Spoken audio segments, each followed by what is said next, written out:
So today we got some brief patch notes. I'm not sure if this is the full story or we're just getting a bit of it, but PC Gamer, this website, seems to have the details. Not sure how they've got it, but yeah. So also, if you want to go follow this guy on Twitter, Bias12, he was the one that kind of showed me this, and I follow him on Twitter, and he posted the source. So you know, gotta give people credit. I don't do things like this. But yeah, it's just on the website. If you want to go read it, I'll put it in the top of the description. I want to try and do this as fast as I can because I don't want this to be a long video. No one wants to be here for a long time while I'm talking and learning news, because who wants to listen to news really? You want it to be fast, don't you? So first of all, this is the phase driver. That's what they're calling it. Then we've got this, which I think they're calling the terminal. They're adding these places near between bonsai and hydroponics, I think, which is kind of the northern side of the map. Oh God, don't quote me on that. But anyway, it's quite far away from the center. Basically, what they've said here is that they want it. They feel like it's a balanced map, but they want to pull the attention away from the Hammond Labs and Waterfall because a lot of people die there. And that is true. It's the middle of the map. It's where a lot of things meet. So I don't blame them for that. And they've said the area of bonsai towers has been expanded with broken, shifted hillsides and 2 new points of interest: terminal and, as I said, this place here, which is the phase driver, which should be interesting. The only other thing I mentioned about this is they've now added these as well. These have a 30-second cooldown. Oh, hang on, let's read a bit further now. Phase driver sports terminals that can be used to summon loot orbs from the thin air. Don't know why I put it there now. These have 30-second cooldown and will make hell of a racket. So basically, they've added like a spiders, prowlers deal from Stormpoint. I think they're trying to get a bit of that more of that in at the moment, which is pretty cool. They also said they want to bulk out the map without breaking it apart. Thank you. Don't kill it like you did World's Edge. Next. Legends. We have Crypto and CAUSTIC. Crypto got a buff. He can basically use his... what have we got here? Crypto has been maligned for some time, has been stationary his drone to get used to his abilities. So by holding the tactical, Crypto can now toss his drone out and gain info without settling down. So he can press LB and it looks like his drone will fly, maybe in it's directional maybe. I'm not sure, but he can just do it while moving now. And also what I have read that's not here, so I'm not sure if it's 100%, but I think it is. His ult is now instant, so you had that orb before that went like, it slowly blew up and then it got bigger and bigger, then went bang. I think it's just instant now, which is pretty crazy. You can deal 50 damage instantly, that's a big deal. I know it does stun you as well, but we'll see how that goes because that is interesting. And also we've got CAUSTIC.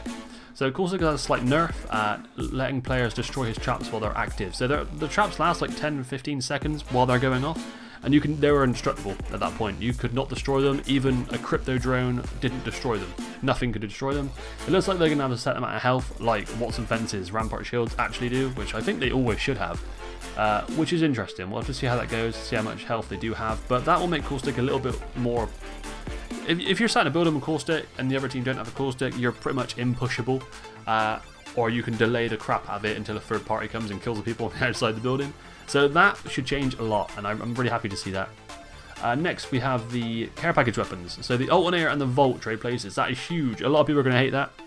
A lot of people, especially like controller players, that use the Vault a lot. Yeah, that Vault was a big deal. That Vault, finding the Vault in a care package is going to be massive.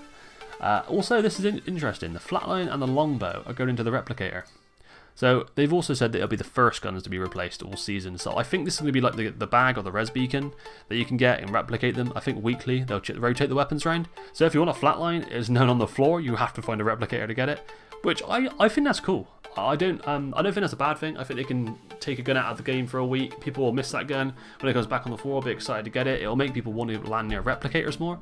Big fan of replicators. I don't see there's no negative to having them on the map at all. All round, they've been really, really good added to the game.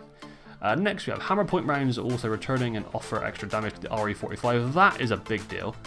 The RE45 is a good gun, and if you have a purple mag on that, or even a blue mag, and you can hit shots, it kills. With hammer points, that is going to really hurt.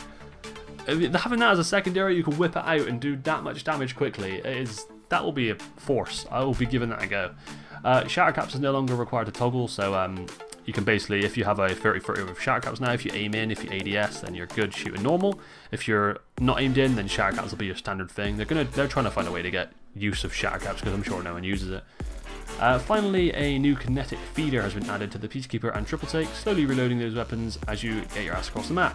So Peacekeeper and Triple Take are now kind of like gold magged guns. They slowly reload as you move and you don't use them. Also quite cool. Not sure how helpful that'll be. I think that's just because they wanted to add something to the game, to be honest. And yeah, see what that's like. But we can see. And finally, in welcome news, everyone's sick of dropping fragments. Season 12 is removing World's Edge to focus on Kings Canyon, Olympus, and Stormpoint. No details on the rank splits yet. So I think in the actual power stones we'll get rank details, but I think Olympus and Stormpoint will be the two. I think they put Kings Canyon there because LTMs will be based around Kings Canyon. To be honest, Kings Canyon's just a bit small for ranked. I think they need to make big changes to that map. They need to put something where Skulltown used to be and make it a lot bigger. Because also I know they up the loot, but I don't know if the loot is up to par of like Stormpoint's loot. There's loot everywhere on that map. They got a bit of work still on it. But there we go. That's all I have. There's a few things in there. The replicator guns are quite exciting. That Vault and the care package, crypto buff, we already knew about that. But caustic nerf, that is really nice. A lot of people will welcome that. And yeah, let me know what you think in the comments. If you liked it, leave a like, of course. Subscribe if you want to. And cheers, guys. Thanks for watching, and peace out for now.